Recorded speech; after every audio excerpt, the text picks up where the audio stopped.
Доброе утро, Якутия. Мы очень рады с Пашей, что эту новую рабочую неделю вы встречаете вместе с нами. Ну и вообще мы всегда рады, когда вы встречаете день с утра Якутии, потому что это единственное средство на телеканале Якутия 24 с утра проснуться с хорошим настроением, с улыбкой на лице, что, конечно, в дальнейшем поможет прекрасно провести день. Даже несмотря на то, что понедельник, потому что мы всегда где-то в глубине души помним, что многие говорят, что понедельник день тяжелый. Это не так.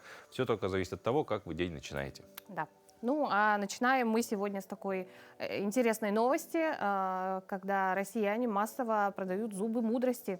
За один предлагают до 3000 рублей, с кариесом около 500 рублей, в идеальном состоянии дороже в несколько раз. Основные покупатели – это студенты-стоматологи, да, им они нужны, собственно, для учебной практики, и часть спроса формируют любители украшений, превращающие зубы в кулоны, кольца и элементы декора. Вот. Хочется что-то сказать на эту тему, да, когда вот что-то необычное мы рассказываем, видим, да, прекрасно, что скриншоты с некой торговой площадки, да, из разряда из рук в руки, что называется, да, вот цены действительно есть, настоящий зуб мудрости, вот 36 тысяч рублей, и сразу мне грустно становится, вспоминая, как я болезненно удалял 2 своих зуба мудрости, Да, и не продал, да? Тогда вот этим не занимались, а было бы мне не так обидно, потому что зубы мудрости, не знаю, почему названы они мудростью, но когда мне их удалили, мудрости как будто бы не подприбавилось. Ну, еще не все потеряно, я думаю. Выучил я в тот момент новые слова какие-то, да, возможно, в этом проявляется мудрость, но... Тут еще есть такая вероятность, что люди могут заниматься подделками, например. Зубов мудрости. Да. Интересный ход мысли. Может же быть такое, потому что мы живем в такое время, когда вот всего можно опасаться и остерегаться. Как называют, я забыл, специалистов, стоматологов, которые занимаются имплантами, да, непосредственно они же могут зуб прям своять, слепить, да, и вот продавать. Как раз-таки об этом и... Дополнительный источник дохода. А студентам-то не все ли равно на чем тренироваться, если зуб? В принципе, да. В принципе, да. Вот. Ну, а мы знаем, что вот в чем нам всем не все равно, это, конечно же, в том, что происходит за окном, поэтому давайте сейчас узнаем, какая погода нас может ожидать сегодня днем. По данным гидрометслужбы, сегодня в центральных районах Якутии температура воздуха от минус 7 до минус 2. В столичной группе от 14 до 4 со знаком минус. В южных от минус 6 до минус 4. В Вилюйской группе от минус 10 до минус 2. В нижнеленских районах от минус 10 до минус 3. В западных от минус 7 до 0. В Колымо-Индигирской группе улусов от минус 16 до минус 5. В Янских от минус 8 до минус 3. На северо-западе от минус 16 до минус 3. В городе Якутске температура воздуха в 6 часов утра была минус 5 градусов, атмосферное давление 756 миллиметров ртутного столба, ветер северо-западный от 1 до 3 метров в секунду. Сегодня днем в столице республики ожидается пасмурная погода, ветер также северо-западный от 1 до 3 метров в секунду, а температура воздуха в течение дня ожидается в диапазоне от минус 5 до минус 3 градусов. Ну, так, заметно потеплело, да? Да. По крайней мере, в прошедшие выходные ветреной погоды не было. Да, Можно очень хорошо. Солнышко светило. По поздним бабьим летом. Можно, Может, наверное, бабья да. осень. Ну, еще, если учесть, что снега недостаточно выпало, да? Да. Обычно в такое время уже достаточно снежная погода стоит, поэтому можно порадоваться. Да, почему? А всегда надо радоваться, даже если бы он был. Снегу тоже можно порадоваться, он же такой прикольный, хрустящий и так далее. Да, ну а мы передаем слово нашим коллегам из информационной службы.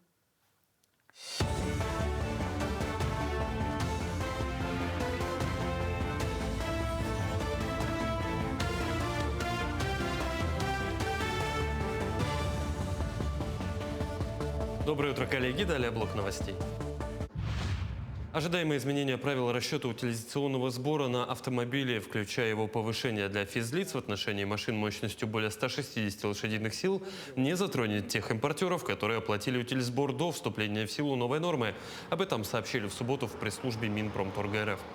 В министерстве напомнили, сейчас в соответствии с поручением первого вице-премьера Дениса Мантурова, Минпромторгом прорабатывается возможность отсрочки вступления в силу всех положений проекта об изменении правил расчета утильсбора.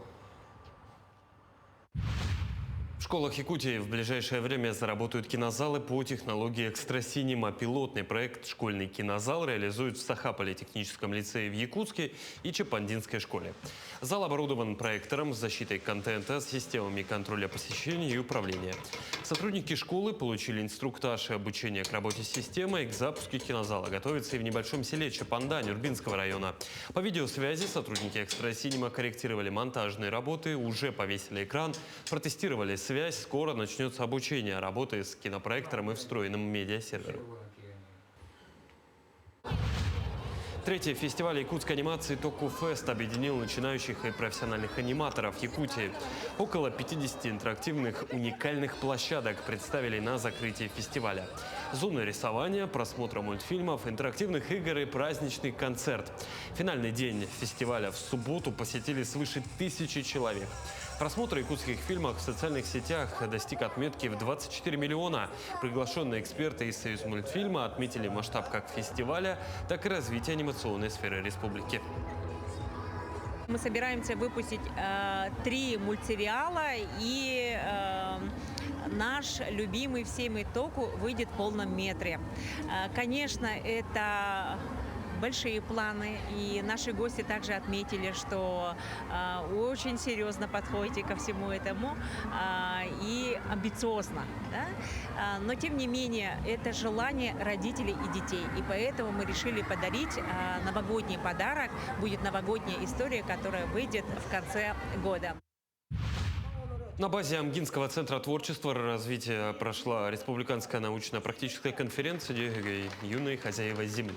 Участие приняли 57 ребят из 19 школ республики. Цель ее – активизация поисковой и учебно-исследовательской деятельности учащихся по изучению рационального использования пастбищ и сельхозугодий при разведении лошадей, организации корма животных. Эксперты работали по направлениям растениеводства, животноводства и земледелия, ветеринарии, хранения и переработка сельскохозяйственного сырья, культурные традиции, связанные с коневодством. Участникам вручили сертификаты, дипломы и призы. Сама конференция реализована по проекту Фонда президентских грантов страны. В конференции приняли участие 5 районов. Всего участников было 45. Экспертами работали преподаватели АГАТУ и учителя биологии нашего района. Работы, поступившие заочно, оценивали сотрудники ЕНИСХа. Всего было заявлено 15 работ на заочном этапе. Будущие деятели искусства играют на новых музыкальных инструментах. Так, благодаря национальному проекту «Семья» Барагунская детская школа искусств приобрела баяны «Юпитер», гитары, балалайки, скрипки и, самое главное, фортепиано для оркестра на сумму в 3,5 миллиона рублей. Всего в школе искусств занимаются 230 учащихся, из них на народном оркестре, которым руководит почетный работник культуры республики Станислав Луковцев, играют 9 детей. Наши новые баяны очень хорошие. У них очень громкий звук, звонкие они еще. Очень хорошие. Спасибо за новые баяны. Спасибо нашим коллегам, но мы тоже добавим в копилку новостей. На недавно построенном мосту открылся самый высокий в мире банджи-джампинг. Невероятная высота в 625 метров над каньоном теперь доступна для самых отважных экстремалов. Только представьте, свободное падение с высоты, которая превышает многие небоскребы. Стоимость адреналина 34 тысячи рублей или около $420 за прыжок. За $420 тебе выдадут шлем, страховку и возможность переосмыслить все, что ты сделал в этой жизни, пока летишь вниз. Мост-рекордсмен не только предоставляет экстремальный аттракцион, но и открывает захватывающие виды на живописный китайский каньон. Для тех, кто не готов к прыжку, предусмотрены смотровые площадки и стеклянный лифт. Туристический кластер вокруг моста уже становится новым магнитом для путешественников, ищущих уникальные приключения и незабываемые впечатления. Организаторы уверяют, все безопасно. Главное не смотреть вниз и не вспоминать курс доллара, если мы говорим про оплату, в перевод на наши рубли. Ну, ты отважился бы, Паша? И вообще ни в коем случае. Я лучше просто полюбуюсь красивыми видами. Я на многое отваживался в этой жизни и, возможно, отважусь на что-то еще, но вот на это я, скорее всего, нет. Как-то Причем я не боюсь высоты как таковой, но вот свободное падение. А я вот боюсь, кстати. Но тем не менее, это не помешало мне прыгнуть с парашютом. Вот, а я, кстати, вот никогда даже не задумывался про прыжок с парашюта. Вот, честно говоря, вот вообще в сторону парашютов никогда не смотрел. Даже не то, что страшные или тому подобное. Меня в воздушном пространстве привлекает управление именно летательными аппаратами. Вот, то есть за штурвал самолета бы, ну, вот как бы была бы возможность где-то научиться. Вот бывают же там частные летные школы. Вот с удовольствием пошел, вообще не страшно. А вот с парашюта как будто смысла не вижу. А я вспоминаю и просто понимаю, что это был более такой, наверное, юношеский максимализм, потому что вот сейчас бы я Сейчас тоже, бы наверное, ты уже... второй бы раз я, наверное, не прыгнула. Нет, желание сесть за штурвал меня до сих пор живет уже многие-многие, ну, десяток лет с небольшим точно есть. А мы знаем, что у многих из вас рабочий день проходит сидя в офисе или дома за компьютером. Поэтому наш фитнес-тренер Светлана Миронова покажет вам комплекс упражнений со стулом. Да. Самый обычный стул станет вашим тренером. Это безопасно, эффективно и не требует никакой специальной подготовки. Так что присоединяйтесь, особенно если вы только что проснулись или уже чувствуете усталость в спине.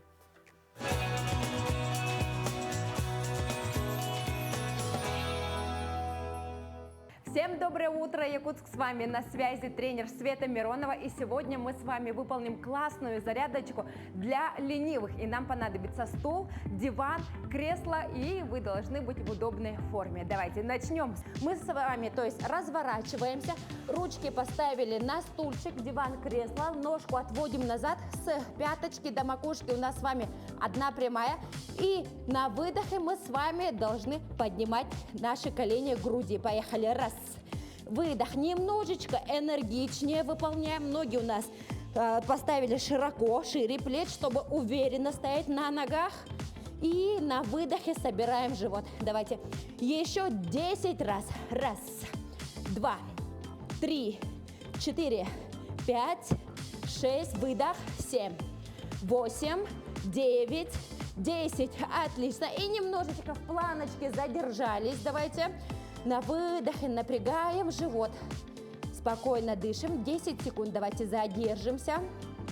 5, 4, 3, 2, 1. Отлично. Этот вариант зарядки у нас с вами идеально подойдет как пятиминутка. Если у вас сидячий образ жизни, обязательно встаем, поднимаемся и запускаем нашу кровеносную систему, лимфатическую систему. И сейчас давайте мы с вами немножко растянемся. Первым делом кисти выполняем круговые движения. 3, 2. Есть. В другую сторону. Раз, два, 3, 4. Ручки в замочек. Вытягиваемся. Спинку округляем. 3, 2. Есть. Ручки назад. Прогнулись. 3, 2. Есть. 90 градусов сделали ручки. На выдохе наклоняемся. Локти тянем друг к другу. Вдох. Выдох. Еще раз. Вдох. Закрылись. Выдох. Закрылись. Открылись. И последний раз. Закрылись. И вдох. Отлично. Мы с вами поднимаемся. Немножко растянем наши ножки. Также держимся от стула. Если у вас с равновесием беда, ножки поднимаем и коленки немножко тянем назад. 3, 2. Есть. Противоположную ножку взяли. И коленку. Раз, два, 3, 4, 5. Самое главное, без резких движений. И давайте напоследок сделали хороший вдох через нос. И выдох. Наклоняемся к нашим ножкам. 3, 2, 1. Отлично. И с вами была на связи тренер Света Миронова. Всем отличного дня. Пока-пока. Вот так активно нужно начинать утро. Ну, а говоря про активность, активно продолжается подготовка и к празднованию 50-летия Нерюнгринского района и столицы Южной Якутии. Традиционно запланированы различные торжественные и культурные мероприятия. Но особенным подарком нерюнгринцам к юбилею стала уникальная книга известного фотографа, первостроителя Юрия Коковина. Подробности далее. В книге «Земля Нерюнгринская» Юрий Коковин собрал свои лучшие работы, показывающие всю красоту Южной Якутии. Он показал, насколько разнообразный и удивительный растительный и животный мир кроется в наших суровых условиях. Ну и, конечно, на его снимках отражена вся история становления и развития города Нерюнгри. Здесь большинство-то люди в основном простые нерюнгринцы в книжке. Это простая природа, простые нерюнгринцы, простой город. Ну, моими глазами, на самом деле, вроде бы ничего я такого особенного не сделал. Просто это все сложил в кучу, а куча получилась весом в 2 килограмма. Пожалуй, нет в Нерюнгри такого человека, который не знал бы Юрия Коковина. Талантливый и многогранный Юрий Николаевич всегда желанный гость на любых мероприятиях. С Юрием Николаевичем мы знакомы достаточно давно, даже с того момента, как только пришли работать сюда, в Центр культуры и духовности. Хочется сразу отметить, что это очень добрый, искренний и, самое главное, очень надежный человек. С прекрасным чувством юмора. То, что он охотник и прекрасный фотохудожник, это мы знаем все. Но он прекрасно и удивительно готовит рыбу, жарит ее по особому рецепту, это раз. И хотелось бы мне сказать ему отдельное спасибо от себя, от своей семьи лично, так как он всегда успевает и умудряется сделать самые важные моменты нашей семьи в своих фотографиях. И хочется пожелать, чтобы его лучшая фотография была еще впереди. Удивительные случайности, лица соотечественников, неописуемые просторы Южно-Якутского края, производственный пейзаж – все это мы можем наблюдать в фотошедеврах Юрия Николаевича. И, открыв его новую книгу, читатель отправляется в увлекательное путешествие по земле Нерюнгринской. В этой книге, почему я никогда, в общем-то, объемно так не делал, чтобы были все населенные пункты, начиная от Хани и заканчивая поселком Хатыми, ну и от границы до границы, в общем-то, от границы Нерюнгринского района с Амурской областью, или Якутии, Саха-Якутии, и до границы с Алданским районом. Все это тут вроде как помаленьку, все, в 300 страниц не уместишь, все. Ну, что смог, то уместил. Книга «Земля Нерюнгринская» стала уже 10-й по счету, и это не считая более 3000 публикаций во всемирно известных изданиях.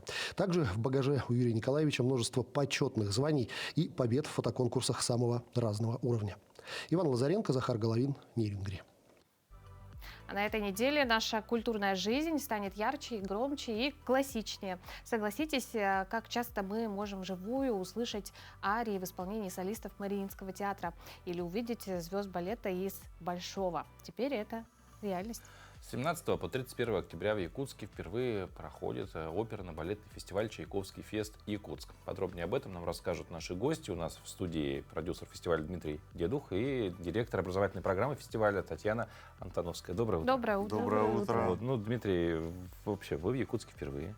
В Якутске, да, в Якутии второй раз. В Якутии второй. Ну, тогда от Якутска ваши впечатления первые? Ну, вчера у нас была шикарная поездка, нам показали, мы и город показали, и свозили на Лену.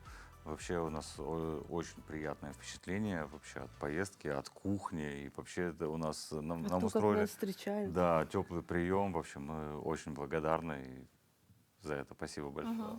Но Чайковский фест для якутян действительно очень грандиозное, такое уникальное событие, скажем так, да? Мы знаем, что прилетают звезды мировой величины. Расскажите, кто это? Да, у нас мировые звезды, наши солисты, которые выступают по всему миру. Это вот Татьяна Павловская из Мариинского театра, Агунда Кулаева из Большого театра, Алексей Татаринцев, он приглашенный солист Большого театра, и он постоянно выступает на всяких сценах и нашей страны, и за рубежом. Вот Глеб Перязев у нас, Мария Буланова, балерина, Анатолий Кузнецов. Я никого не забыл. В общем, Алексей Асланов, дирижер, да, вот он выйдет на Аланту, будет дирижировать, они с Глебом как раз будут выступать. В общем, у нас такой хороший каст. Очень. Гриша Чернецов, ваш. Да, отечественный солист Мариинского театра, да. Ага. Ну, помимо того, что можно прекрасно увидеть прекрасное исполнение от прекрасных талантливых людей, запланированы мастер-классы. И вот, Татьяна, как директор образовательной программы, можете познакомить вот телезрителей, да, на нас в том числе, что мастер-классы будет представлено, чему можно научиться. Ну, да, будут все наши звезды давать мастер-классы. И мне кажется, научиться можно будет там всему, как даже начинающим певцам, так и педагогам. И вообще это будет интересно. Мне кажется, приглашаем всех посмотреть, потому что мы уже делали именно с этими ребятами мастер-классы, и это всегда очень увлекательно. Вы знаете, я всегда рассказываю историю о том, что начинается элементарно с того, что не нужно ставить бутылку на рояль, например. Ну, не все это знают. Выходит певец, готовится, ставит бутылку на рояль Да. и считает, что это нормально, но это категорически запрещено. В культуре это вообще нельзя делать. Вот. Ну и какие-то такие нюансы, как справиться со стрессом. Естественно, это фестиваль Чайковского, потом поговорим о Чайковском, о романсах, о ариях, как их исполнять. То есть мне кажется, это будет очень интересно и увлекательно. Познавать. Ну, как минимум, мы даже еще на мастер-класс не попали, а уже узнали что-то новое, потому Да. что я вот не знал вот этого. Про бутылку. Про бутылку вообще. Да, даже как-то и не думал. Хотя очень такое часто встречается. Да, часто Ну да, встречается. да, бывает такое. И то же самое касается одежды, например, да, вот когда мы проводим кастинги, когда приходят молодые исполнители, там, да, ну, артист выходит на сцену, он должен быть артистом. Там, например, босоножки недопустимы, например. Вот, ну, вот такие маленькие детали какие-то, Сарафаны. да, тут вот ты сразу же себя, в общем, и не получилось. И тут я подумала, что я в босоножках сегодня. Дмитрий, а вообще с какими-то сложностями столкнулись при организации фестиваля и какие самые приятные моменты? Ну, надо отметить то, что мы с командой Якутского театра оперного первый раз работаем, да, и на самом деле стоит отметить высокий профессионализм всей команды, потому что все очень слажено, и мы так мы хоть и в разных городах находились, но постоянно вот на связи, да, и все вопросы быстро решаются, ну, за исключением вот часовых поясов, как бы, да, потому что у нас получается там здесь вечером, а у нас с утра, и мы решаем все вот так вот вопросы, да, но в целом все очень так вот четко. Тьфу-тьфу-тьфу, боюсь сглазить, потому что еще впереди очень много событий фестиваля, и хочется, чтобы они проходили так, как вот у нас сейчас вот идет все так, пусть идет дальше.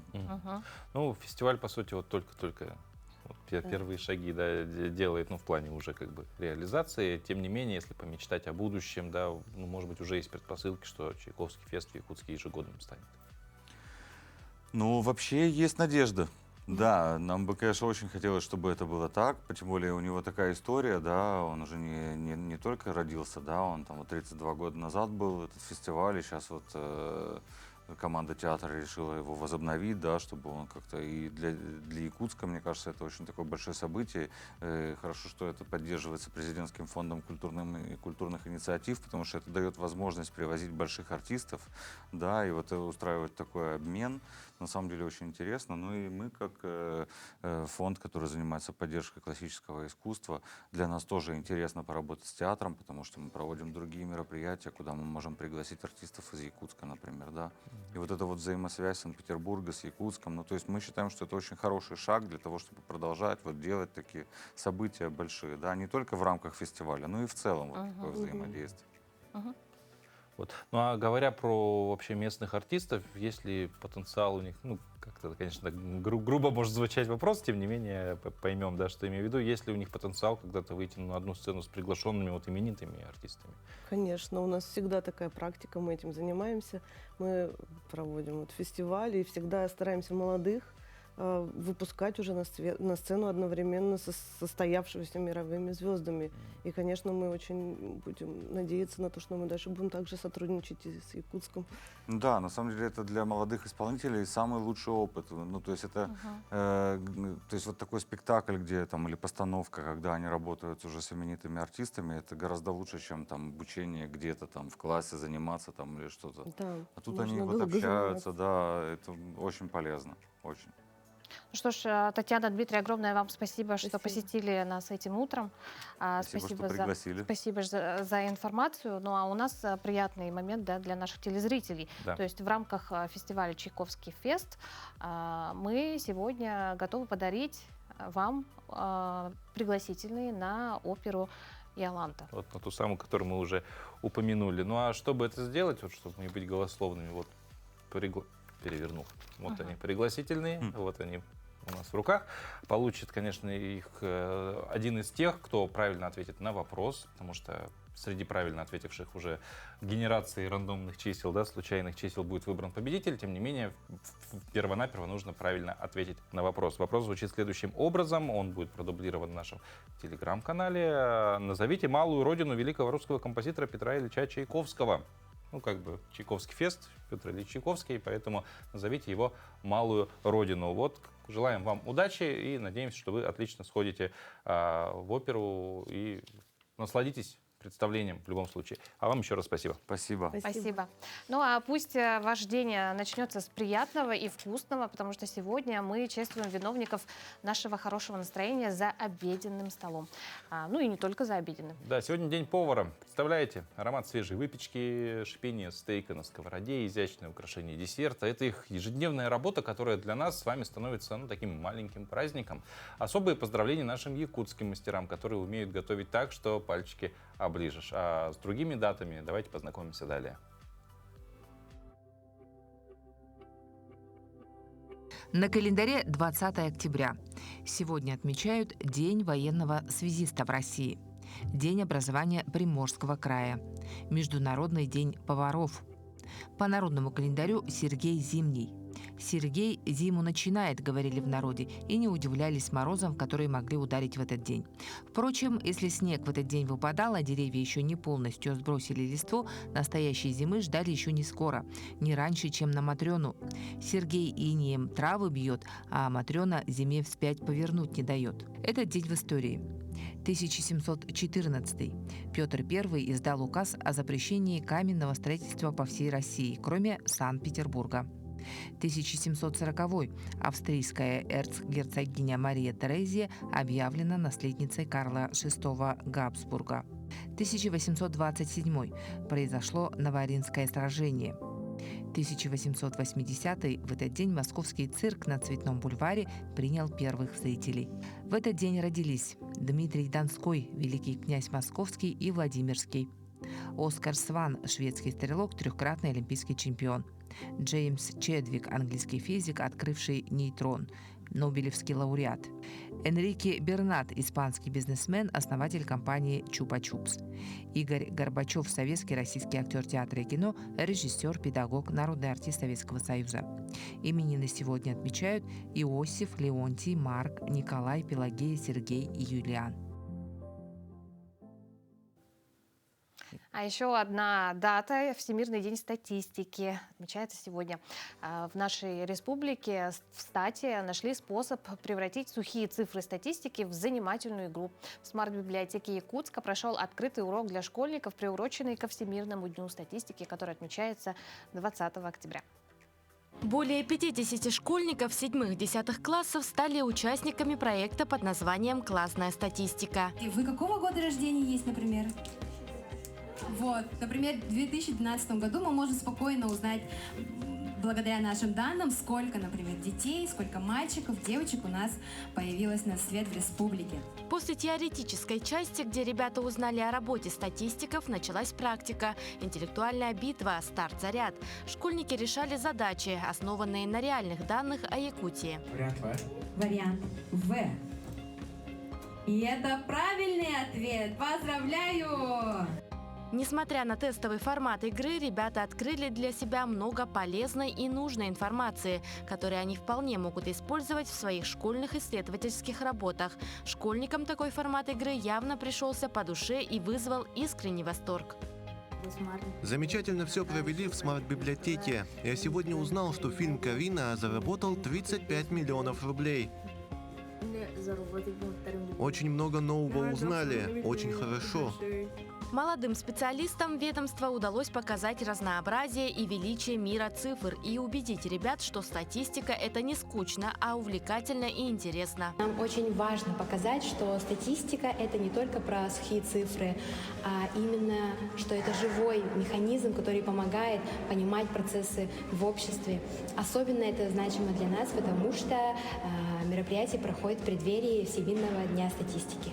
Окрыленные успехом организаторы планируют сделать такие уроки регулярными, ведь, возможно, именно эти ребята в будущем станут специалистами, которые будут управлять экономикой республики.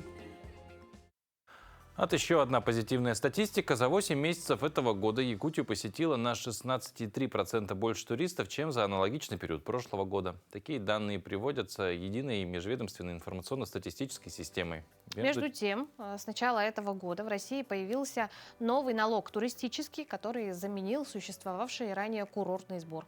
Кто должен уплачивать налог, кому в какие сроки это нужно сделать, где этот налог применяется, у нас в Якутии узнаем в очередном выпуске рубрики «Финграмотность».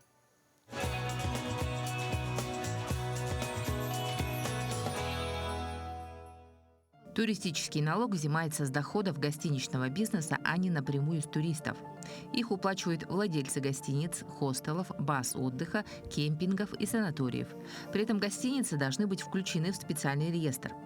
Также в этом году уплачивать налог должны и те гостиницы, которые еще не состоят в реестре, но информация о их деятельности размещена на сайтах муниципальных образований. В нашей республике налог введен на территории 38 муниципалитетов, в частности в крупных городах. Это город Якутск, город Алдан, город Нерюнгри, Мирный, а также на большинстве территорий Хангаласского района. Полный перечень тех территорий, где установлен туристический налог, можно узнать на нашем региональном блоке в сайте ФНС России. Налог исчисляется, исходя из стоимости услуг по проживанию в гостинице. Ставка налога составляет 1%. Но у нас есть предел, что меньше 100 рублей в сутки гостиница не может исчислять налог. Налоговым законодательством установлены категории физических лиц, по стоимости проживания которых налог не исчисляется. Например, это герои России, инвалиды, дети-инвалиды, участники и ветераны боевых действий. Муниципальные образования самостоятельно могут устанавливать дополнительные категории льгот, которые будут действовать именно на их территории. Так, в частности, в городе Якутске гостиницы при заселении постояльцев с пропиской нашей республиканской имеют право не исчислять налог. Также многие районы ввели льготы для семей участников СВО, для многодетных семей, для пенсионеров и детей. В какие сроки следует уплатить налог? По истечении каждого квартала до 25 числа следующего месяца владелец гостиницы должен предоставить налоговую декларацию, а не позднее 28 числа уплатить налог. Налог поступает в бюджет того муниципального образования, на территории которого она находится. А соцсети заполонили видео обеспокоенных горожан. На Сайсарском озере и других, уже затянувшихся льдом водоемах, неспешно гуляют утки. Они будто бы разом передумали улетать на юга и вовсе планируют зимовать в суровых якутских условиях. Что же повлияло на такое решение водоплавающих птиц, разбиралась наша съемочная группа. На календаре конец октября, водоемы покрылись льдом, а температура воздуха стремительно опускается ниже 0. И вроде бы все как и всегда, вот только утки, обитающие на Сайсарском озере, мигрировать не хотят. Сбились в стаю и неспешно гуляют по замерзшему водоему. Чем обусловлено такое поведение, рассказал старший научный сотрудник Института биологических проблем криолитозоны Евгений Шемякин. Мы здесь наблюдаем около 24 уток. И по первой версии, то, что мы сейчас вот предполагаем, почему же эти птицы не улетели, мы думаем, что, во-первых, это связано с тем, что эти водоплавающие птицы, утки, да, кряквы в основном здесь сидят,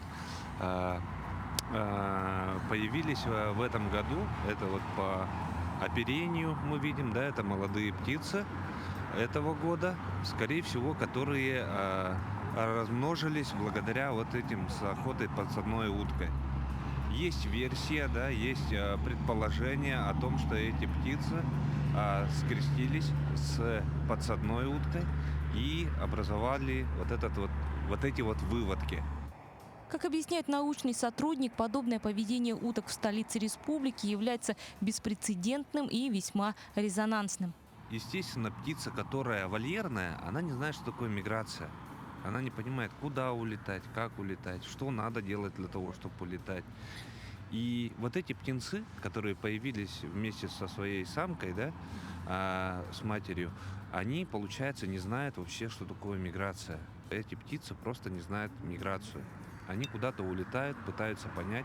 У них нету того миграционного состояния, именно состояния, да, которое бы позволило им улететь куда-то на зимовку, да, на предмиграционные остановки куда-то, потому что они просто не знают, куда лететь. Еще одна версия, по которой утки не могут улететь, это беспорядочная подкормка. В этом году мы все видели то, что на озере Сайсар очень идет активная подкормка этих водоплавающих птиц. Их кормят углеводной пищей, в основном хлеб и так далее, да. Это все не очень хорошо отражается на физиологическое состояние птицы. Они не набирают оптимального жира, грубо говоря, да, скажем, чтобы они вошли в свое миграционное состояние. Им надо набрать определенную массу тела, хорошую энергию. Энергия это значит жир, да, которая позволила бы им улететь дальше туда на зимовки, да. Также сотрудники института не исключают возможность ранения птиц во время охоты, что могло повлечь ослабление особи и невозможность перелета на дальние расстояния. Со вчерашнего дня решили начать отлов. Мы вчера только самолов установили из сеток, из жердей. Пока сегодня, завтра, пока утки привыкают к самолову, пока еще внутрь не заходят, но уже сегодня начали подходить близко. И главное, чтобы граждане не кормили уток в это время, потому что когда кормят, они уже не подходят к корму, который внутри ловушки. Потому что призываю граждан, чтобы больше не кормили. Для блага же этих уток. Как объясняют специалисты, если вовремя не отловить запоздалых туристок, дальнейшая судьба этих пернатых весьма плачевна. Птица не выживет там, где нет открытого доступа к воде. Подкормка птиц, она как бы проводится в тех регионах, в которых есть устойчивая вода. Это в больших городах, например, в Москве, Новосибирске и так далее. Да? У нас же такого не наблюдается. У нас вода замерзает. Это норма, то, что она замерзает. И подкармливать вообще диких животных, в том числе вот и медведя, да, и других животных вообще не стоит. Это дикие птицы, дикие животные. Их не стоит подкармливать. Они адаптированы к условиям своей среды обитания. Они уже приспособлены кормиться в диких условиях. Они знают, что им надо есть. А вот дополнительное то, что подается, это не очень хорошо отражается в их физиологическом состоянии. Да. Во всем этом сотрудникам института и природоохраны предстоит разобраться после полного отлова уток. Пернатые будут изучены на наличие заболеваний, затем необходимо найти им место для передержки. Надежда Кузнецова, Стас Потапов, Якутск. Очень-очень надеюсь, что судьба уток сложится хорошо. Ну, там было много гипотез, да, почему они остались, и как будто бы можно предположить, что с учетом того, что их подкармливают, жизнь уже у них сложилась хорошо. С другой стороны, нарушен же привычный образ жизни животного, да, птицы, что она должна все спорхнуть, улететь туда, на юг. Да все мы должны туда, на юг улететь в эту зиму. Ну, ладно, шутки в сторону, как бы действительно, да, нарушение естественного цикла жизни, да, пернатых. Поэтому все не так радужно и хорошо. Тем не менее, возможно, как-то это все выправится. Специалисты занимаются этим. Отлов сейчас произойдет, передержка. Опять же, как было сказано, если птица не умеет мигрировать, у нее уже это не заложено, она мигрировать никогда не будет. Что с этим будет дальше? Надо наблюдать, смотреть, но в целом хорошая мысль. Просто так никогда никого подкармливать не надо. Да, вот это самый главный урок, пожалуй, да? Да, то есть никаких диких животных, птиц. Хорошо, что нам об этом напоминают. Да, ну нам на самом деле очень часто я езжу в зоопарк, например, и там вижу вывеску «Не кормить животных», и вижу, как люди это делают. Поэтому одного напоминания как будто бы недостаточно. Не просто так эти напоминания существуют, не просто так есть такое, скажем так, правило, потому что животное, оно немножко расслабляется в какой-то степени. Ну, а история с утками, оставшимися лишний раз, напоминает нам, что порой природа вносит свои коррективы и в любые планы, да? Да. И, наверное, это в чем-то перекликается и с нашей жизнью. Не всегда все идет по заранее намеченному пути. Да, потому что, как бы, ну, вот так жизнь, она такая. А чтобы понять, какие неожиданные повороты и возможности готовят для нас звезды на этой неделе, давайте заглянем в гороскоп. Возможно, именно там вы найдете подсказки, как лучше всего адаптироваться к переменам.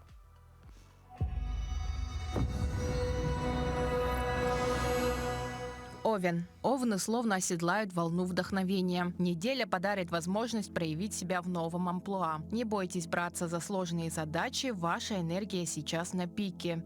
В любви возможны неожиданные повороты, а финансовое положение укрепится благодаря старым знакомым.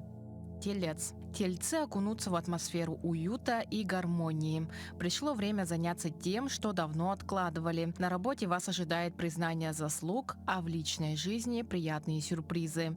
Главное не упустить момент и грамотно распределить свои силы. Близнецы. Близнецы почувствуют прилив креативности. Ваша способность находить нестандартные решения поможет вам в самых запутанных ситуациях. Неделя идеальна для обучения и расширения круга общения. А в финансах стоит проявить осторожность. Рак. Раки откроют в себе новые грани. Интуиция подскажет вам верные решения в сложных вопросах, а личная жизнь заиграет новыми красками, особенно если вы проявите инициативу. Здоровье потребует внимания к режиму дня. Лев.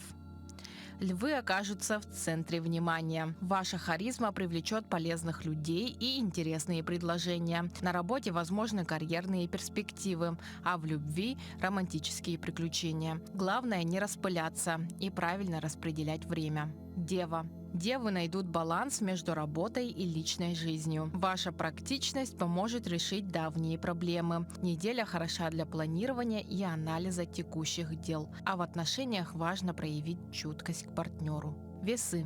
Весы испытают период душевной гармонии. Творческие начинания принесут успех, а общение с близкими подарит радость. На работе возможны приятные неожиданности, а в финансах выгодные предложения. Скорпион. Скорпионы на этой неделе погрузятся в водоворот событий. Интуиция поможет избежать ошибок, а решительность приведет к цели. Личная жизнь потребует откровенных разговоров, а карьера – смелых шагов.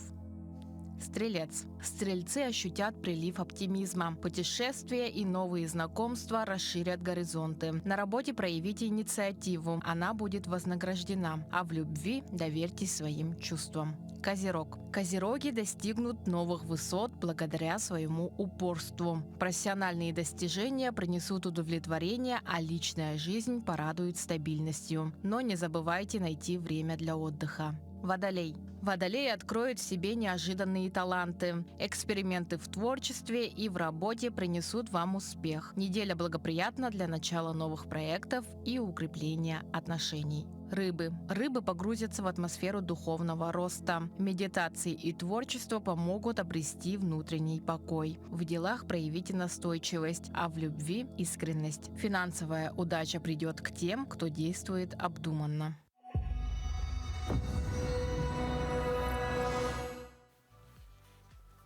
Ну что, а мы хотим вам напомнить, что у нас проходит в телеграм-канале «Утро Якутии» игра. Некая активность, да, в результате которой кто-то из вас может стать обладателем вот этих 2 билетов. Да, на оперу Иоланта. На оперу Иоланта, Да. причем как уже 23 октября в 6, Через 3 дня. 6 часов Да. вечера. Опера прийти, проходит сесть. в рамках фестиваля «Чайковский фест». Чайковский фест. И поэтому как бы расскажем, что нужно сделать. Вопрос в Телеграме тоже продублирован.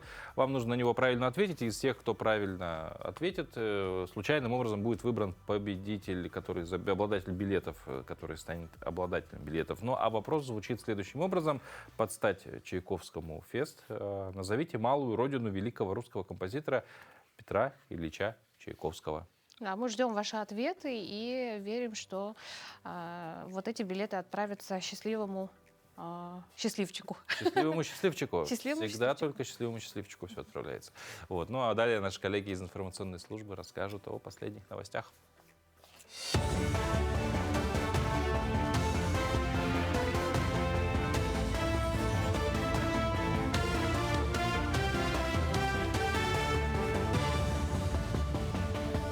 Мы продолжаем рассказывать о самых заметных событиях в республике, стране и мире. Якутия входит в число лидеров на Дальнем Востоке по строительству дорог. За 6 лет в республике отремонтировано почти 3000 километров дорог, в том числе свыше 1400 километров по нацпроекту «Безопасные и качественные дороги», а также восстановлено 55 мостов. Доля региональных дорог, отвечающих современным стандартам, выросла с 30,6% до 63,4%, а в Якутске и вовсе достигла почти 82%. В Ленск прибыло последнее в этом сезоне судно «Алроса Лена». Баржа привезла 298 тонн технического груза для нужд компании, строительных материалов, шин и запчастей. Среди доставленного – медведь, но не бурый, а ярко-оранжевый. 38-тонный тягач пополнит автопарк «Алроса». Результаты работы в этом сезоне судоходная компания оценила положительно. Навигация компании официально завершилась. В пункты назначения доставили 137 тысяч тонн светлых нефтепродуктов и 155 тысяч тонн сухого груза. Теперь судам предстоит зимний ремонт в пунктах отстоя, снабженцам «Алроса», распределение ресурсов и материалов между получателями. Все взятые на себя обязательства мы выполнили. Все грузы, которые были предъявлены к перевозке, доставлены и выданы грузополучателям. Объем перевозок за весь навигационный период составил 292 тысячи тонн. Третий республиканский конкурс «Фестиваль «Мир красоты и таланта» прошел в Доме культуры глухих РЛ. В мероприятии приняли участие 49 участников из учебных заведений для детей с нарушениями слуха. Конкурсанты через моду творчества и искусства показали свою индивидуальность. На сцене представили работы визажистов и парикмахеров, а также творческие номера. Кроме того, зрителям представили авторскую якутскую коллекцию одежды в стиле бохо. Проведение конкурса планируется и в следующем году. Якутске находится единственная по всей республике коррекционные школы, интернаты, где учатся дети со всей республики. Я думаю, что это очень актуально, чтобы они могли потом участвовать на профессиональных мастерствах, как Обилимпис, как всероссийский конкурс DevSkill, ранее был, и он сейчас будет переименоваться как «Прорыв». И мы должны их расширить, чтобы актуализировать. Они были способными и конкурентоспособны на рынке труда. Якутская дзюдоистка Карина Ефимова победила в финальном поединке чемпионата России среди женщин. Она стала первой в истории республики двукратной чемпионкой страны по дзюдо. Ефимова выступила в весовой категории до 52 килограмм. Она является действующей чемпионкой страны и должна была защищать звание. В предварительных схватках она провела 4 победные встречи. В финале встретилась с Лилией Нугаевой из Саратова. Была равная борьба, которая продолжилась и в Golden Score. Здесь Карина Ефимова сумела поймать соперницу и совершила бросок, оцененный в победный балл. Ранее с этой девочкой я не встречалась, поэтому вышло так напряженно. Вот, а в финале мы уже знаем друг друга. По 7 раз, по несколько раз боролись. Вот, и там уже нужно было что-то придумывать, новые заготовки. В международных соревнованиях уже там показывать достойный результат. Вот, и в скором времени, я думаю, у меня получится методом проб и ошибок. На этом все. Хорошего дня и оставайтесь на нашем телеканале.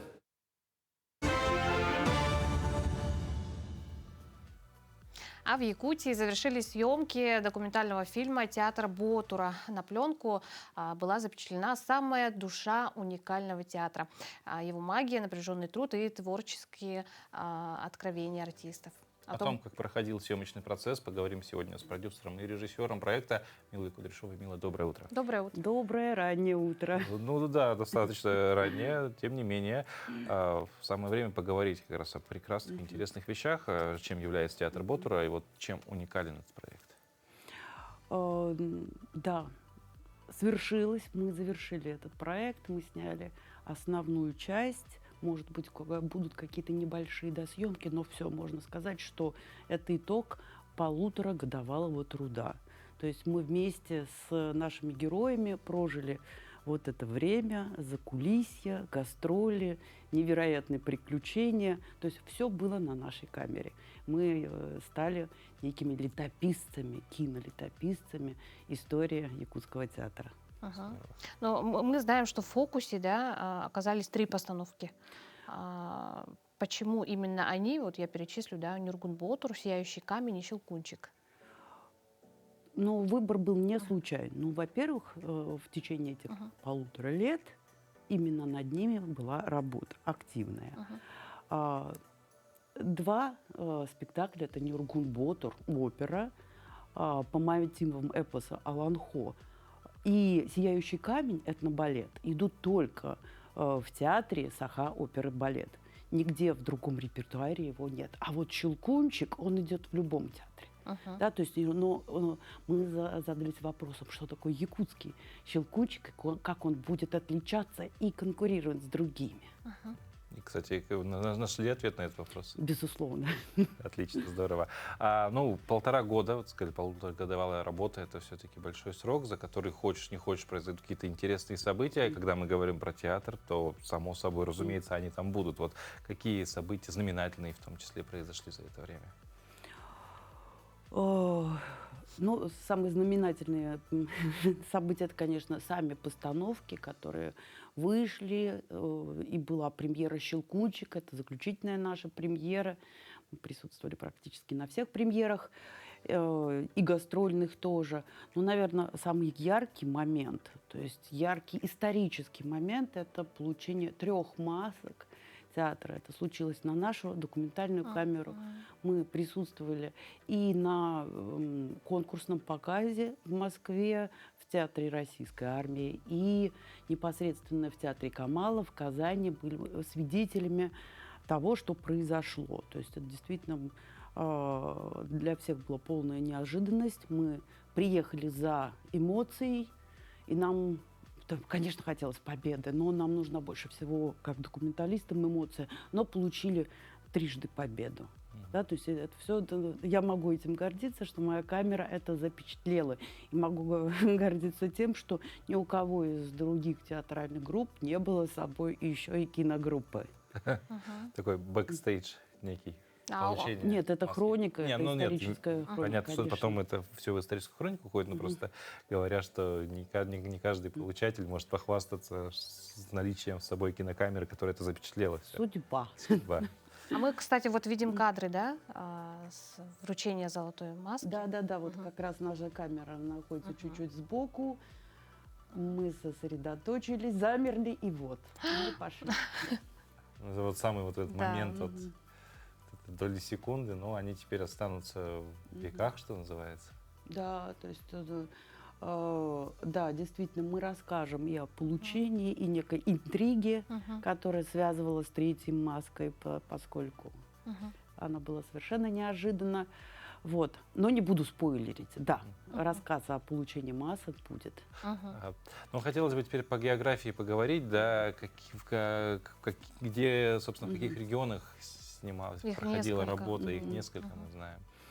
Ну, пробные съемки мы начали делать на гастролях. Это Казахстан, Кыргызстан, где были большие гастроли театра. Но это были пробные съемки. Это был такой небольшой ресерч. Или большой. Да, он был.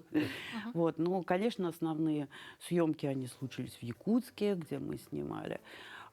И на самой сцене. Ну и, конечно, мы ездили по улусам. Например, мы были в Татинском Улусе, где родина этого произведения, где Аласа Юнского и места, которые связаны с литературной жизнью Якутского.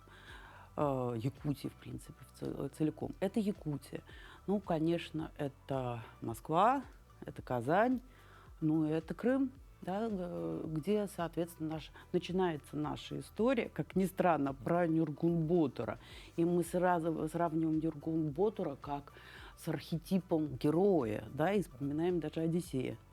Да, то есть, у нас были замечательные съемки в Ялте, в Балаклаве. Нам сопутствовала там удача, а удача была в виде дельфинов. Да? То есть они были приглашенными звездами в нашем фильме, они нас сопровождали, их было много, это было феерично, мы никогда не видели в таком приближении этих замечательных существ, да, то есть и они были очень кинематографичные. Им очень понравилось пение Александра Емельянова, то есть они были привлечены его голосом. Теточки улыбались, позитивные. Это все в диких условиях, да? Ну, это дикие морские условия, дикие дельфины, не дрессированные, просто они приехали на голос, а мы пытались на море петь. Было бы еще замечательно, если бы они приплыли на его исполнение песни «Море», которую он тоже очень шедеврально исполняет. Песню Муслима Магомаева мы знаем. Ее пел. Пел я. Сошлось. Вот, ну еще, если говорить уже о других животных, у нас участвовали лошади. Опять же, в новелле про постановку Нюрнбергера у нас была идея, она осуществилась, попробовать посадить на лошадей солистов театра. Да, то есть, потому что по легенде все они с детства могут скакать на лошади. Да, куда без лошадей. Справились, это было хорошо, феерично, немножко трагично, но это было красиво. По крайней мере, я думаю, что ни в одном другом фильме про театр оперы и балета солисты у нас на лошадях и на конях не появляются. Мила, ну мы думаем, что нашим зрителям интересно, да, где пройдут премьерные показы. Ага. Наш проект поддержан президентским фондом культурных инициатив. И, значит, сами съемки проекта, они не самоцель. Самоцель, конечно, это общение с нашим зрителем, с нашей аудиторией и показы. Поэтому, как только мы завершаем работу над фильмом, а завершаем мы это в январе, мы начинаем показы по регионам и по улусам Якутии. Здорово. Мила, Ждем. Спасибо да, за эту беседу. Ждем обязательно. Ну, вам желаем дальнейшего успеха в оставшейся работе над этим всем делом. Ну а вам, Спасибо дорогие зрители, большое. желаем отличного дня и хорошего настроения. Увидимся завтра в 7 часов утра на Якутия 24.